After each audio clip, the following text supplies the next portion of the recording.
Driver puts it, are you a church or are you a club?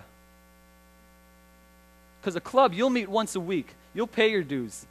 You'll small talk with people around you. But a church is hinged on the fact that Jesus rose from the dead and he loves you and you're saved from your sins. That's what a church is. And when you believe that, it will shine through your life.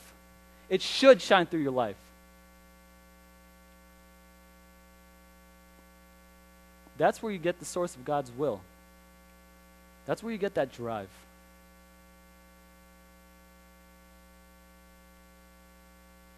Which brings me to my closing thesis, I guess.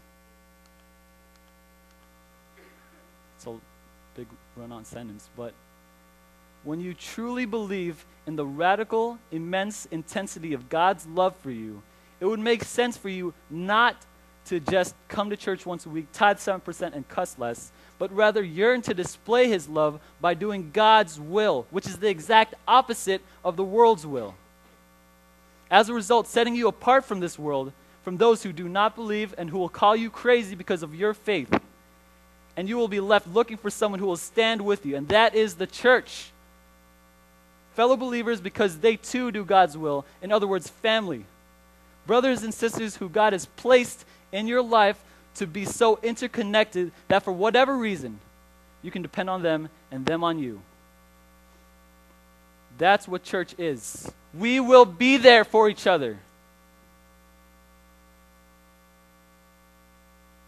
And that's something that we have to strive for as a church. And I'm not saying, because I'm proud of this church. We do try, but wouldn't it be something spectacular when you could go just one at a time? I'm not saying this is an easy thing to do, but wouldn't you think that if you look behind you or in front of you and you saw someone sitting there and you could say, hey, brother, sister, I would be willing to do anything for you. If something happened to you, I would take care of your family. Your car, or my car is your car, my house is your house, my bank account's your bank account, because I don't need all of that. I got God. So if anyone's in need, please just let me know. That's a church. That's what we need to strive for.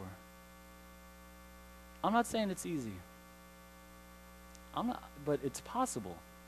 It's possible through a biblical, God-loving, God-centered, resurrected Jesus Christ. That's what we believe, and that's what the church hinges on. It's possible. Because through God, all things are possible. So get to know the people in your church. Get to know your neighbors.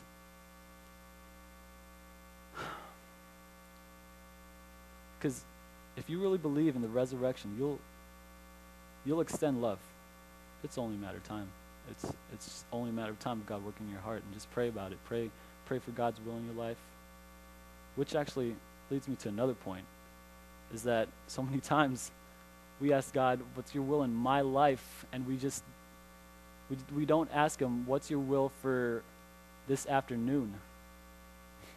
You know? What's your will for, you've placed these people in my life for a reason. You've given me these resources for a reason.